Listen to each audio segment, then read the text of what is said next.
बिस्मिल्लाहिर्रहमानिर्रहीम। सिर्फ 5 मिनट का मदरसा कुरान व हदीस की रोशनी में। 17 जमादी-उस-सानी। नंबर 1 इस्लामी तारीख। हज्जतुल वदा। फ़तेह मक्का के बाद जब पूरे अरब में मज़हब इस्लाम की खूबियाँ अच्छी तरह वाज़ेह हो गई और लोग फ़ौज दर फ़ौज शिरक व बुत परस्ती को छोड़कर इस्लाम कबूल करने लगे, तो अब वक्त था कि हुज़ूर अकरम सल्लल्लाहु अलैहि वसल्लम खुद अमली तौर पर फ़रीज़े हज को अंजाम देकर इस्लाम के इस अज़ीम रुकन की शान व शौकत और उसकी अदायगी के सही तरीक़े को ज़बान बयान फरमाए और शिरकिया बातों और जाहिली रसूम व आदात से उसे पाक कर दे। चुनांचे रसूलुल्लाह सल्लल्लाहु अलैहि वसल्लम ने हज का इरादा किया और 25 या 26 ज़िलक़ादा सन हिजरी 10 को ज़ोहर की नमाज के बाद मदीना मुनव्वरा से रवाना हुए। तमाम अज़वाज मुतहरात और सय्यदा फ़ातिमतुज़ ज़हरा रज़ियल्लाहु अन्हा आप सल्लल्लाहु अलैहि वसल्लम के साथ थी और सहाबाए कराम 1 लाख से ज़ायद की तादाद में आप सल्लल्लाहु अलैहि वसल्लम के साथ शरीक थे। मक़ाम ज़ुल्हुलैफ़ा में गुस्ल फरमाकर इहराम बांधा। 4 ज़िलहिज्जा को इतवार के दिन मक्कतुल मुकर्रमा पहुँचे।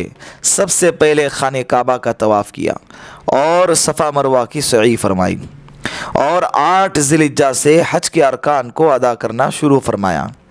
यह आप सल्लल्लाहु अलैहि वसल्लम की मुबारक ज़िंदगी का आखिरी हज था, इसीलिए इसको हज्जतुल वदा कहा जाता है। नंबर 2 अल्लाह की कुदरत। इंसान का सर कुदरत का शाहकार है।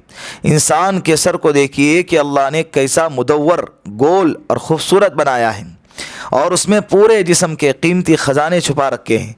इंसान का सर 55 हड्डियों से जुड़ा हुआ है। तमाम हड्डियाँ एक दूसरे से जुदा है, सबकी शक्लें अलग अलग है।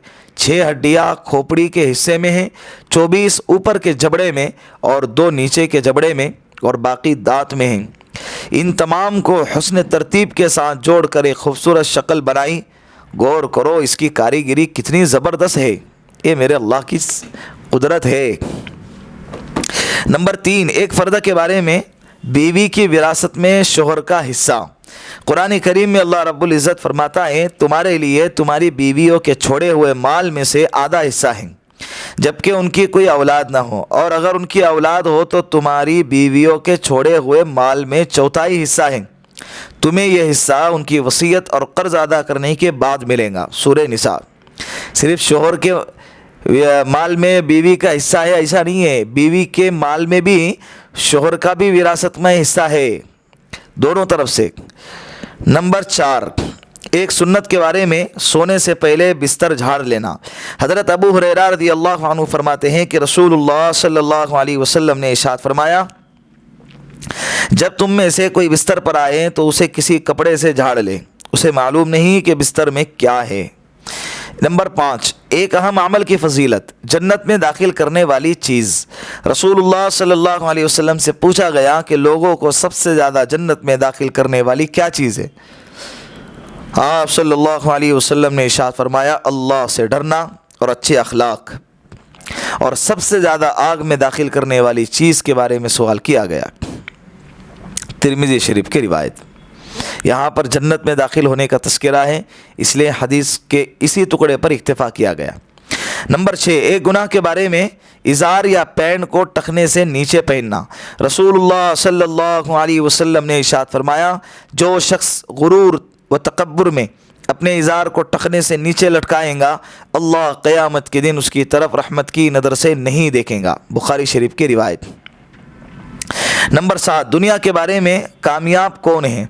रसूलुल्लाह सल्लल्लाहु अलैहि वसल्लम ने इरशाद फरमाया, कामयाब हो गया वो शख्स जिसने इस्लाम कबूल किया और उसको ज़रूरत के बक़द्र रोज़ी मिली और अल्लाह ने उसको दी हुई रोज़ी पर क़नाअत करने वाला बना दिया। मुस्लिम शरीफ की रिवायत। नंबर 8 आखिरत के बारे में अहले जन्नत का इकराम। कुरान करीम में अल्लाह रब्बुल इज़्ज़त फरमाता है, यकीनन नेक लोग आराम में होंगे, मसेरियों पर बैठे हुए नज़ारा कर रहे होंगे। तुम उनके चेहरों से जन्नत के ऐश व आराम का अंदाज़ा कर लोगे। उनको मोहरबंद खालिस शराब पिलाई जाएंगी, उस पर मुश्क की मोहर लगी होंगी। ऐसी पाकीज़ा शराब के लिए रग़बत करने वालों को रग़बत करनी चाहिए। उस शराब में तस्नीम के पानी की मिलावट होंगी, وہ ایک ایسا چشمہ ہے جس میں سے نیک بندے پئیں گے۔ سورہ مطففین۔ نمبر 9، طب نبوی سے علاج، گائے کے دودھ کا فائدہ۔ رسول اللہ صلی اللہ علیہ وسلم نے ارشاد فرمایا، گائے کا دودھ استعمال کیا کرو کیونکہ وہ ہر قسم کے پودوں کو چرتی ہے، اس لیے اس کے دودھ میں ہر بیماری سے شفا ہے۔ مستدرک حاکم۔ نمبر 10، قرآن کریم کی نصیحت۔ قرآن کریم میں اللہ رب العزت فرماتا ہے، کیا ایمان والوں کے لیے ابھی تک ایسا وقت نہیں آیا کہ ان کے دل اللہ کی نصیحت اور جو دین حق نازل ہوا ہے اس کے سامنے جھک جائے، اور وہ ان لوگوں کی طرح نہ ہو جائے جن کو ان سے پہلے کتاب دی گئی تھی۔ یعنی وہ وقت آ چکا ہے کہ مسلمانوں کے دل قرآن، اللہ کی یاد اور اس کے سچے دین کے سامنے جھک جائے۔ سورہ حدید۔ اللہ رب العزت ان باتوں پر ہم سب کو عمل کرنے کی توفیق عطا فرمائے۔